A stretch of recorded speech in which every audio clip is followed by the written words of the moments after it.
দেখুন, কিছুদিন আগেই অসাধারণ এক হাদিস পড়েছি, এটা আমার দৃষ্টিভঙ্গি একেবারেই বদলে দিয়েছে। আপনাদেরকে এটা আগেও বলেছি যে আল্লাহ আমাদের সকলের জন্যই জান্নাতে ঘর বানিয়েছেন, প্রত্যেকটি মানুষের জন্যই, মুসলিম বলেন অমুসলিম বলেন সবাই, আমাদের প্রত্যেকের জন্যই জান্নাতে একটি বাড়ি বানানো আছে, আমাদের জন্যই অপেক্ষা করছে। একটি পরিবার অপেক্ষা করছে সেখানে। কেউ কেউ পরিবার বলতে বোঝেন যে তিনি আপনার আর আপনার পরিবারের জন্য জান্নাতের গ্যারান্টি আগেই দিয়ে রেখেছেন। শুধু কিছু মানুষ যেতেই চায় না, কিছু মানুষ জান্নাতেই যেতে চায় না, আর তাই জান্নাতে অনেক খালি বাসা পড়ে থাকবে যখন মানুষজন যাবে। আর আল্লাহ বলছেন এই ঘরগুলো উত্তরাধিকার হিসেবে মুমিনদেরকে দেয়া হবে। উলাইকা হুমুল ওয়ারিসুন, সেগুলোকে মুমিনদের জন্য উত্তরাধিকার হিসেবে দেয়া হবে, যারা নিজের পরিবার সহ জান্নাতে আনন্দ করতে চায়নি তাদের ঘর। আল্লাহ কোরআনে বলছেন আল্লাযীনা খাসিরু আনফুসাহুম ওয়া আহলিহিম ইয়াওমাল কিয়ামাহ, যারা নিজেদের আর নিজেদের পরিবারকেও হারিয়ে ফেলেছে বিচার দিবসে। নিজের পরিবারকে কিভাবে বিচার দিবসে হারিয়ে ফেলে? কারণ পরিবার তো অপেক্ষাই করছিল, পরিবার তো জান্নাতেই ছিল, সুন্দর এক জীবন তো ছিল ওখানে। তাই আল্লাহ আযজা ওয়া জাল্লা এই আয়াতে বলছেন ইন্নাল্লাহা ইয়াগফিরুয যুনুবা জামিআ। দয়া করে খোলা কানে এই আয়াতগুলো শুনুন। রমজানের আর যে কয়দিন বাকি আছে সেগুলোর সুযোগ নিন, নিজেদের জন্য আর আপনার পরিবারের জন্য হলেও। ইন্নাল্লাহা ইয়াগফিরুয যুনুবা জামিআ, আল্লাহ ক্ষমা করে দিবেন সমস্ত গুনাহ, সব একত্রেই। আর এটা কোরআনের একটা মিরাকল। কোরআনের সবচেয়ে বড় উপহারগুলোর একটি এই যে আল্লাহ বলেছেন জুনুব, তিনি সাইয়্যাত বলেননি। কারণ আরবিতে সাইয়্যাত হলো গুনাহ, আর জুনুব তার চাইতে ছোট। আর আল্লাহ বলছেন তিনি ছোটগুলোকেও ঢেকে রাখবেন। আসলে ছোটগুলোর নাকচ করা বড়গুলোকেও অন্তর্ভুক্ত করে ফেলে। যেমন আল্লাহ যদি বলেন আমি তোমার বড় গুনাহগুলো মাফ করে দেব, এর মানে তিনি ছোট গুনাহগুলো হয়তো বাদ দেবেন। তিনি বলছেন আমি তোমার ক্ষুদ্রতম গুনাহটিকেও ক্ষমা করব, তোমার আমলনামা এতই পরিষ্কার করে দেব যে তাতে একটু দাগ থাকবে না, সবকিছু চলে যাবে জামিআন, সবকিছু একত্রেই। ইন্নাহু হুয়াল গফুরুর রহিম, কোনো সন্দেহ নেই তিনিই একমাত্র যিনি প্রচণ্ডভাবে ক্ষমাশীল, প্রচণ্ড ক্ষমাশীল তিনি। আর তিনি সর্বক্ষণই প্রেমময়, সর্বক্ষণই করুণাময়, সর্বক্ষণই যত্নশীল। এটাই ক্ষমার ব্যাপারে প্রথম বার্তা দেবার কথা ছিল। আল্লাহ সবকিছু মাফ করে দিতে প্রস্তুত, আল্লাহ আপনার সবকিছু একেবারে নতুন করে শুরু করতে প্রস্তুত। তবে সেটাই কিন্তু একমাত্র নয়। কেউ এই আয়াত পড়ে ভাবলো এটাই আয়াতটির বার্তা। না না না না, দেখুন আমের বা নির্দেশ কিন্তু এখনো চলছে।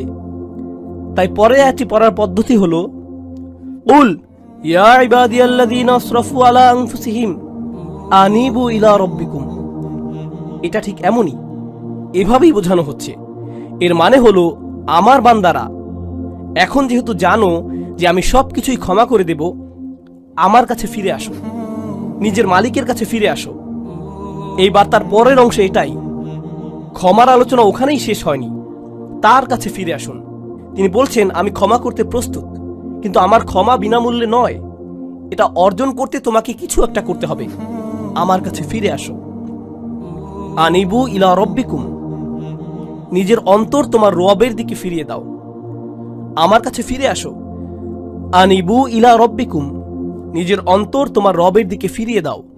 দেখুন আরবিতে তওবা আক্ষরিকভাবেও হতে পারে, আল্লাহর দিকে অন্তর ফিরে আসা তওবা হয়, আবার শারীরিকভাবে ফিরে আসাকেও তওবা বলা যেতে পারে।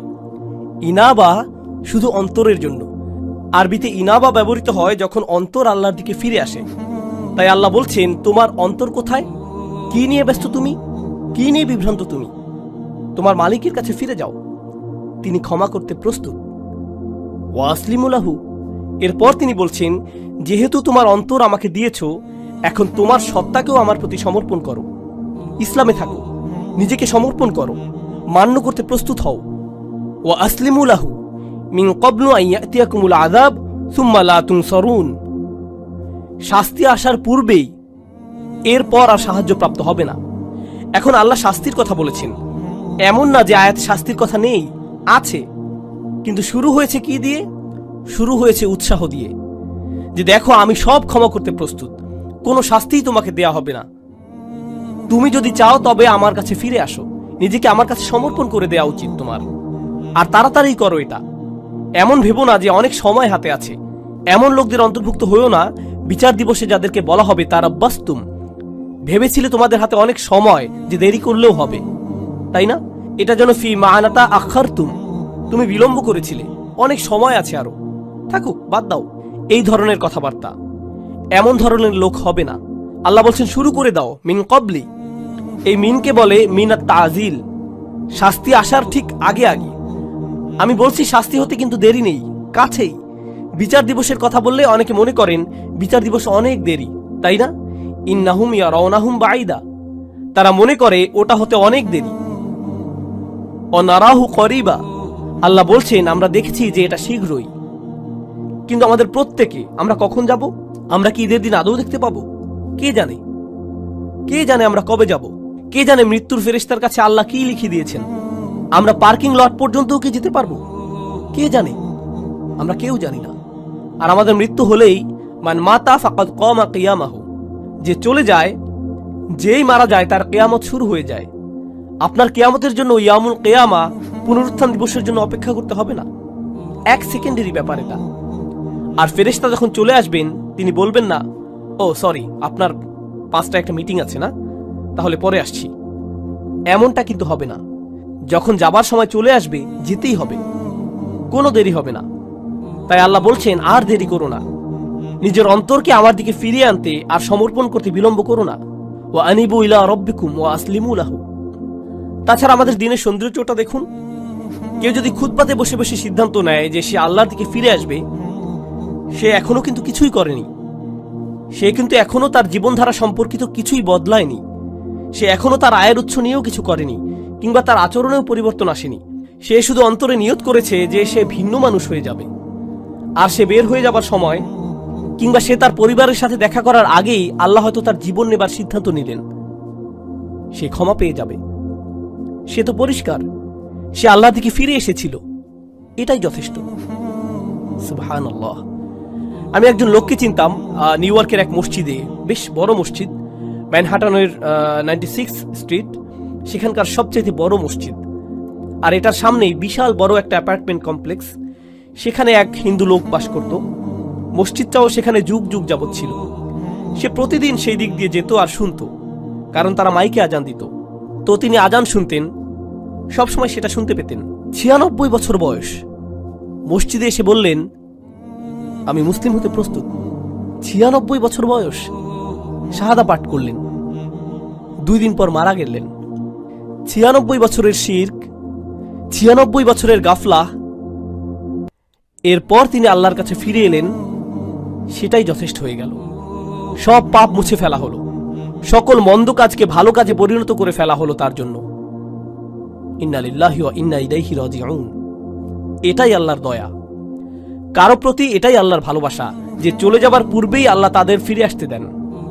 ওয়া আনিবু ইলা রাব্বিকুম। এটা শুধু অমুসলিমদের প্রতি আহ্বান নয়, আমাদের জন্য। আমাদেরও আল্লাহর কাছে ফিরতে হবে। এমন মনে করবেন না যে আমি শুধু খুব আধুনিকতাবাদী লিবারেলদের উদ্দেশ্যে কথাগুলো বলছি। এখানকার ধার্মিকদের উদ্দেশ্যে বলছি না, হিজাব সহ বোন কিংবা দাড়িওয়ালা সেই ভাইটির উদ্দেশ্যে না, না না না, সবার উদ্দেশ্যেই বলছি। আল্লাহ কিন্তু বিচার দিবসে আমাদের চেহারা দেখবেন না, আল্লাহ দেখবেন আমাদের অন্তরে কি আছে। আমাদের দেখতে কিছু করতে বেশি ধার্মিক ধার্মিক মনে হয়, তার মানে এই নয় যে আমরা অন্যের চাইতে ভালো অবস্থানে আছি। এটা শুধু আল্লাহই ভালো জানেন। ওয়া আসলিমু লাহু মিন ক্বাবলু আন ইয়াতিয়াকুমুল আযাব সুম্মা লা তুনসারুন।